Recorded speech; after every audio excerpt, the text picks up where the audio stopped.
Hello，大家好，我们现在已经接近结束我们的摩洛哥之旅了，回到了卡萨布兰卡。然后呢，我们这会儿在酒店，明天呢我们就准备飞回中国了。OK， 然后呢正好整理行李，我就说把我们这次带出来的这个摄影器材和大家来分享一下，正好还可以看一下外面的风景啊。阳光非常不错，卡萨布兰卡。OK， 那就让我来和大家聊一下这些摄影器材。OK， 我现在来和大家聊一下这些器材啊，确实是从成都我精挑细选，你想飞了1万公里背过来的这些相机、各式的配件，甚至还有几台手机，都是这次我拍照用的各种主力工具。OK， 来。先看一下我自己最喜欢的，当然就是徕卡相机了。这是一台 M10P， 这个呢，当然就是人文扫街必备的东西。这次比较特别的呢，也是我提前拿到了这支我出来以后才上市的这个续的最新款的50 f2.0 镜头啊，它确实非常的小巧啊，只有120克，前面是加了这个 UV 和这个遮光罩，这次用了不少，挺好用的，真的郊外也漂亮，色彩也好看，关键这一套下来真的非常轻便，作为全画幅相机来说，确实是非常的舒适。然后呢，同时呢，除了有这个50啊，我还带了这支28毫米的续28 1.4A， 对吧？一个广角，但是拥有很大的光圈，这个在一些弱光的时候手持拍摄也是非常的友好。这支镜头铝合金的，会比这个50重一点，但总的来说呢，也还算比较小巧和便携。OK， 这个就是我的徕卡系统，就这样一机2镜。好，然后呢，我还带了2台索尼相机，分别是这个 A7R3 和 A7R4A。为什么没有用 H-R5？ 那很简单嘛，对吧 ？R5 一台顶这2台了，里面有一台是大熊的啊，这个机身不稀奇，比较特别呢是这次我专门找这个适马呀，借了3支这个适马的镜头，我用下来体验真的还不错，当时呢。这个他们确实也是让我任选啊，我就选了3支，我觉得还蛮有代表性的，旅游是蛮好用的。一支是这个1424 2.8，可以看到这边写了一个 A， 这个是它的 Art 系列，艺术系列，你可以理解成就是成像呀、画质最顶级的系列，这样一支超广角镜头，在你面对一些大风景的时候。确实是非常的好用，而且你看着好像体积稍微有点点大，但其实重量还蛮轻的。那毕竟这么广，对吧？光圈也不小的一个变焦镜头。好，然后呢，还有这支70 200 f2.8，这个还是长得很威武的。这个遮光罩也很有意思，它是通过旁边的这个旋钮这样转上去的。然后这边这个脚架的这个东西也可以转啊，它是有限位，而且你平时可以放在上面就可以拎，这个镜头也是啊，我那天在海边真的是用这个拍了很多东西，还打了鸟啥的，体验非常好，对焦很快，全开就很锐利，关键是这么大一支镜头啊，它也比我想象的要轻便不少，这看着还是很威武的哈，所以说你看我从这个14毫米到200毫米。都能用，而且你想配合这个 A7R4 的这个6000万像素，你甚至把它，对吧？再裁一下600毫米的感觉，它都还有2000万像素左右。所以这支镜头我觉得使用下来体验也很不错。上面有各种什么对焦限位呀、防抖模式呀，还有这个自定义啊、手动对焦呀。上面还有这个自定义按键，我试了一下，真的确实体验也都很不错。一个超广角，一个这个长焦镜头，中间缺个什么呢？我们就配了一支这个适马最新款的，也是 A Art 系列，对吧？艺术系列的这个超大光圈镜头51.2，对吧？我个人是比较喜欢用这个标准，这个就是标准镜头，对，50毫米。这个镜头也是，看着体积不小，毕竟是个1.2的镜头，但是这支镜头啊，它其实已经是比索尼的50 1.2 GM 都还要轻的，所以这一套带出去，手感拍照感受非常好。1.2的光圈真的是非常销魂呐，包括你在晚上的成像，这个快门速度也是有保证，不用把这个感光度拉到非常高，对焦什么的我都试了，完全没有问题。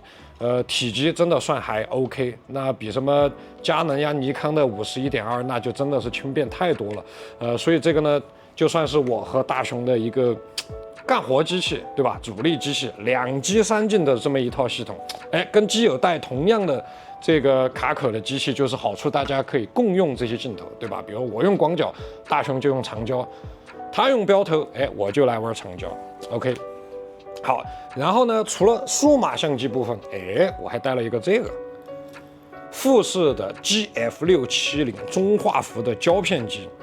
看着是蛮大，对吧？但其实它已经算这种120相机里非常轻便的了，而且大家可以看到它是一个折叠结构，所以你折起来以后啊，真的是可以非常的轻松挂在身上或者放在包里面。这个机器它只有1公斤重，在这种中画幅相机里真的算是非常的轻便。我现在用的是6:6的模式啊，它还可以调成6:7。刚刚我也在海边拍了几张，感觉非常不错。至于拍的怎么样，那真的只有回去冲出来以后才知道了。但是我觉得来这么特别的地方，带一台特别的胶片机，这个感觉我认为还是非常的好。所以这个就是一台胶片相机。OK， 好，别的还有啥呢？来，这次还有比较特别的，就是我带了3台。就是 OPPO、vivo 和小米各家的旗舰，这个呢3台机器都叫 Ultra， 这次我们呢也是3台机器都有在用。你比如这个路上，大雄主要用的呢就是这台 OPPO 的 Find X7 Ultra， 2个长焦配置啊，再加超广角和这个广角镜头。大雄个人表示他确实非常喜欢这台机器的出片。我看了一下，包括他给我拍的很多照片，也都是用这个机器拍的，确实挺漂亮的。这个机器现在应该性价比也还不错，哈苏色彩确实准。OK， 然后呢是这台小米，这个机器也很有意思。为什么带小米呢？是因为毕竟啊，这个小米是和这个对吧，我最喜欢的这个徕卡相机联名，这个呢它的这个人文扫街的属性确实不错。特别是在前2天，另外一台手机还在保密期的时候，那我发微博发照片，就全都是用的这一台小米。长焦也不错，唯独欠缺一点呢，我觉得是人像。除此之外呢，就说你拍街景或者是拍这个一些风景，我觉得 OK 没问题。跟2台手机还有一个比较大的区别，就是这台手机是一个直屏幕所以这个在手感上会有一些差别。也还是很不错的影像旗舰。好，最后这个最猛的来了，就是最近这个叫做灭霸的手机 ，vivo 的这个 X100 Ultra， 哇，这个真的是从解禁那天起，我所有的发朋友圈什么发微博的手机全都是这一台了。这个就是我目前的主力机了。它的最大的特色呢，就是上面这个2亿像素的长焦，我试了一下，我靠，确实厉害。确实厉害，这个东西怎么说呢？就是说一般来讲，它的原生是在3.7倍，85毫米，拍一些人像啊或者一些特写已经很不错。但是我们在旅行里难免会遇到一些很远景的这种东西，或者你不敢接近的这种拍摄对象。我这次用它试了很多10倍，230毫米。我天哪，这个确实成像是让我非常震惊。大家可以看微博，真的是用230毫米拍了很多的东西。我甚至有把它拉到100倍，拍啥？拍太阳，拍月亮啊，连太阳黑子都给你拍出来了。月亮也是完全没有问题，就真的是纯粹靠光学，不是算法都可以看到上面的很多纹理。所以我最近的这个主力拍摄机器就是这一台和蔡司联名的这个 vivo X100 Ultra， 可以看到上面还有梯形镀膜啊，这个确实在几台手机里，对于这种夜晚有些这种抗眩光的表现的确实非常不错。所以你看现在这个已经都变成生产力工具了，出门带了3台手机，我们也确实是这2天用的最多的器材应该就是手机了，包括大雄，包括我，确实用的最多的就是手机。OK， 还有一台什么东西呢？还有一台呢，就是现在正在拍摄我的是这个 DJI 大疆的这个神器啊 Osmo Pocket 3，我也是刚买了不久，这几天真的是疯狂使用，用的最多的场景就是探访任何一个地方，你管它3721，对吧？拿在手里老接，你跟着拍就完了嘛，对不对？回去慢慢剪。好，这是第一个用途。第二个用途就是它的这个拍这个延时摄影啊，真的是太好用了。拍延时摄影怎么呢？你看我还带了一个这个莱图的这个小三脚架，大脚架我都没带啊，这个小脚架真的是特别好用。莱图的 MT-03，对吧？它大概也就这么大，但是它可以非常稳的立在海边的岩石上，或者是这个栏杆上，或者是这个扶手上，只需要把这个大疆的下面这个，对吧？这个小握柄，哎，这样装上去，找好角度，往那儿一锁，机身就顶在这上面，然后呢，你就开启这个叫啥来着？叫轨迹延时摄影。它这个镜头啊，这个大疆这个机器镜头可以从左到右自动扫过去，这样一个很特别的延时摄影。这个日出日落我都忘了我拍了多少天，至少有5、6天，5、6段。回头这个视频剪出来再给大家分享。除此之外呢，我几乎带的这个设备就很少了。当然这边还有一个这个手机夹。它可以这个直接也是顶在这个 MT-03，你就可以夹一个手机。但说实话，我这次都没用，为啥？因为这几台手机的手持夜景都已经足够强大，我感觉都不需要我去专门顶个脚架，对吧？再去拍这种夜景，所以直接用这个手机的手持夜景就完成了。OK 啊，这边是个音响，提供这个情绪价值。然后呢，出门在外一定要记得带这2个东西啊。